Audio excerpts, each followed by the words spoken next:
ஹதரத் சையதினா சுலைமான் அலைஹிஸ்ஸலாத்து வஸ்ஸலாம் அன்னவர்கள் இப்பதான் நம்மளோட யூடியூப் சேனலுக்கு வாரீங்கன்னு சொன்னா உடனே சப்ஸ்கிரைப் செய்து கொள்ளுங்கள். வாங்க வீடியோக்குள்ள போகலாம். ஹதரத் சையதினா சுலைமான் அலைஹிஸ்ஸலாத்து வஸ்ஸலாம் அன்னவர்கள் ஓர் நதிக்கரையில் அமர்ந்திருந்தார்கள். அப்போது அவர் ஓர் எறும்பை கண்டார். அது கோதுமை மணியை எடுத்துக்கொண்டு நதியை நோக்கி சென்று கொண்டிருந்தது. ஹதரத் சுலைமான் அலைஹிஸ்ஸலாத்து வஸ்ஸலாம் அன்னவர்கள் அதை உன்னிப்பாக கவனித்தார்கள். எறும்பு தண்ணீருக்கு அருகில் சென்றதும் திடீரென ஒரு தவளை தண்ணீரிலிருந்து தலையை வெளியே காட்டி வாயை திறந்தது. அந்த எறும்பு தானியத்துடன் அதன் வாய்க்குள் சென்றது. தவளை தண்ணீருக்குள் மூழ்கி வெகு நேரம் தண்ணீரிலேயே இருந்தது. சுலைமான் அலைஹிஸ்ஸலாத்து வஸ்ஸலாம் அன்னவர்கள் அதை கூர்ந்து கவனித்துக் கொண்டிருந்தார்கள். சிறிது நேரத்தில் வெளியே வந்தது. ஆனால் அதனிடம் தானியம் இருக்கவில்லை.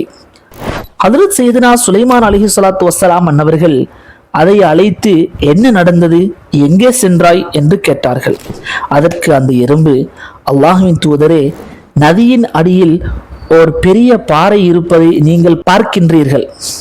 அதன் உள்ளே நிறைய பார்வையற்ற பூச்சிகள் உள்ளன. அல்லாஹ் அவர்களை அங்கே படைத்திருக்கிறான். அவர்களால் உணவு தேடி வெளியே வர முடியாது. அல்லாஹ் என்னை அவர்களின் உணவுக்கான பொறுப்பாளியாக ஆக்கியுள்ளான். நான் அவர்களின் உணவை எடுத்துச் செல்கிறேன். எனக்காக அல்லாஹ் இந்த தவளையை வசப்படுத்தியுள்ளான். அது என்னை உள்ளே அழைத்து செல்லும் போது வாயில் இருப்பதால் தண்ணீர் எனக்கு எந்த தீங்கும் செய்யாது.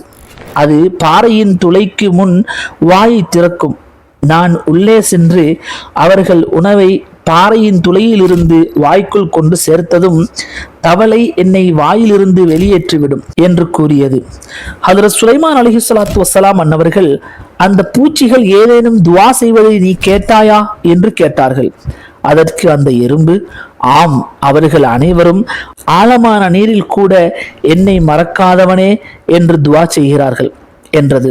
அதற்கு அந்த எறும்பு, ஆம், அவர்கள் அனைவரும் ஆழமான நீரில் கூட என்னை மறக்காதவனே என்று துவா செய்கிறார்கள் என்றது.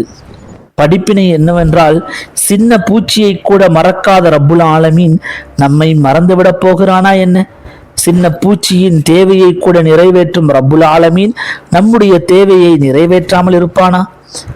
அவன் கொடுக்க தயாராகத்தான் இருக்கின்றான். நாம் கேட்க தயாராக இருக்கிறோமா என்பதை யோசிக்க வேண்டும். நாம் கேட்டால் நிச்சயம் அவன் கொடுப்பான், இன்ஷா அல்லாஹ்.